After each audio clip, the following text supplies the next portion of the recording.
अब इधर सुनो, इसमें आज की क्लास में square root and cube root. Square root क्या होता है? वर्गमूल। क्यूब रूट वर्गमूल। वर्गमूल यानी जैसे किसी कोई संख्या दी है उसके पावर में 2 लग जाए, इसको स्क्वायर बोलते हैं। लेकिन अगर कोई संख्या ऐसे अंदर रूट के अंदर है तो उसको स्क्वायर रूट। और क्यूब रूट में क्या अंतर होता है? इसमें आगे ना 3 लगा होता है, समझ जाना।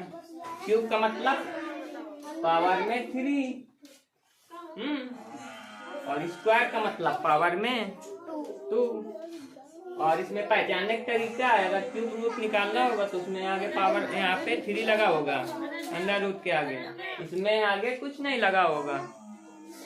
ठीक है, तो इसको करने का तरीका क्या होता है? वैसे एलसीएम निकालना है। पहले क्या करना है? एलसीएम। जैसे 400 का निकालना है, ठीक। क्या करोगे आप लोग? 400 ऐसे लिख दोगे, और 9 400 ऐसे लिख दिया। मैं जाओ शांति से। अब इसमें सुनो, ऐसे बना लिया। एलसीएम कैसे निकालते हैं? सबसे छोटा अंक 2 जा 4, 0 लगा दिए। 2 जा 0 लगा दिए। 2 5 जा, और अब आखिरी किससे कटेगा? 5 5 जा 25, 5 1 जा 5। बताओ, इतना आया। इसका निकालना है हम लोग, है ना। अब इसके बाद क्या करोगे? ऐसे बना दोगे अंदर, ये संख्या उतार लोगे गुणा में लगा के। 2 इंटू 2 इंटू 2 2 इंटू 5 इंटू 5। कितनी संख्याएं हैं? ऐसे उतार लिया।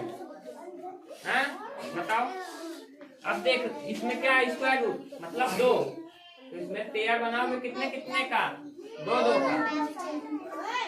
ये हो गया, दोनों में 2 2 है ना। एक पेयर ये हो गया, ये भी 2 2 है ना। एक पेयर ये हो गया, ये भी 5 5 है ना। मतलब जब 2 संख्याएं समान हो तो उनका पेयर बनाते हैं, समझे? इधर आदित्य, एक पेयर ये हो गया, एक ये हो गया, एक ये हो गया। करोगे क्या? एक इससे 2 उठाया, फिर एक इससे उठा लिया, और एक इससे 5, क्योंकि इनका पेयर बन चुका है। तो अब एक संख्या उठा लिया, बहुत। दोनों क्या होता है? उठाने की जरूरत है, जब दोनों एक ही है। पेयर का मतलब दोनों एक हो गया। सेम नहीं होंगे तो अगर जैसे नहीं पेयर जिसका बनेगा ना संख्या का, तो ऐसे बाहर रहेगी। जो पेयर नहीं बन पाएगा जिसका, जैसे मान लो यहाँ पे आपको समझा ही दे, एक 5 और होता, पेयर नहीं बनता, तो जिसका पेयर नहीं बनेगा वो बाहर सीधा, ये लोग भगा देंगे उसको, बाहर जाओ, तुम्हारी जरूरत नहीं है। ठीक है, तो इसको बाहर रख के फिर क्या करेंगे? बाहर रख के वो बाहर ही रहेगा, अंदर जो आएगा आएगा, बाहर ही रहेगा। सर उसको सीधा लिखो ना। क्यों ना लिखो? फिर बेकार हो जाएगा आंसर। सुनो, इतना लिख लिया। अब 2 2 जा 4, 5 जा 20, अंदर उठा जाएगा, यही है आंसर। बताओ, ये जो सीख रहे हैं आप टाइम फैक्टराइजेशन मेथड से, डिवीजन मेथड भी होता है। अगली क्लास में बताऊंगा, वो बहुत लंबा है। मतलब कि जोड़ा का मिलेगा तो बताऊंगा मैं, टेंशन कर लेते हो। बताऊंगा मैं, वो वाले भी बताऊंगा सवाल। नहीं, इसमें नहीं है, इसमें सब ऐसे है। ठीक है, बताओ अदिति, बताइए। आ गया? ऐसे एलसीएम निकाल के पेयर बना के गुणा करवा के जो आंसर आए वही आंसर।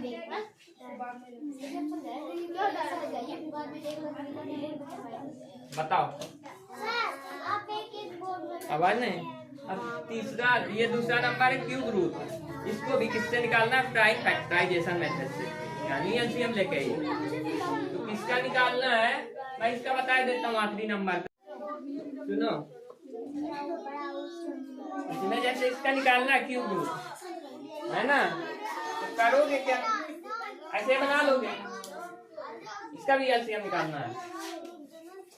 3375 ऐसे लिखेंगे।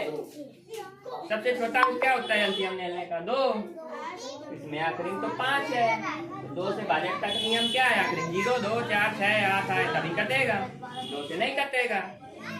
3 से भाजक तक नियम क्या है? सभी अक्षरों को जोड़ने पर अगर 3 से भाग चला जाए 3 से कटेगा। यानी 7, 8, 9, 10, 3, 13, 14, 15, 16, 17, 18 है ना?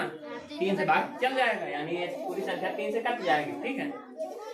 3 बन जा, 3 बन जा, 3 2 जा, 1 बचा, 15 हो गया। 3 5 जा, अब देखो 5 2 7 8 9, अभी भी 3 से कट जाएगा। 3 3 जा, 2 बचा ना, 22 हो गया। 3 7 जा, 21, फिर 1 बचा, 3 5 जा, अब देखो 7 8 9 10 5 15 कट तो रहा है अभी। 3 1 जा, 3 2 जा, 3 5 जा, अब देखो 5 2 7 1 8, अब नहीं कटेगा 3 से। अब आखिरी क्या दिख रहा? 5, सीधा 5 से कटेगा। 2 से तो कटेगा, भाजक तक नियम नहीं आ गया।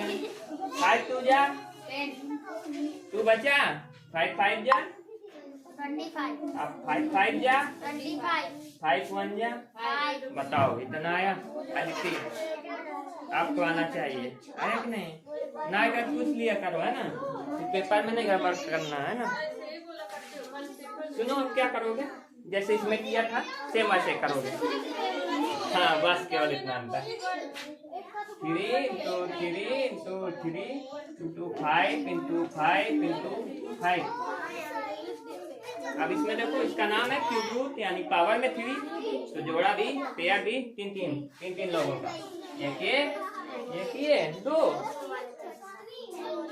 3 5 जा, 15 आंसर। बताओ, बताइए।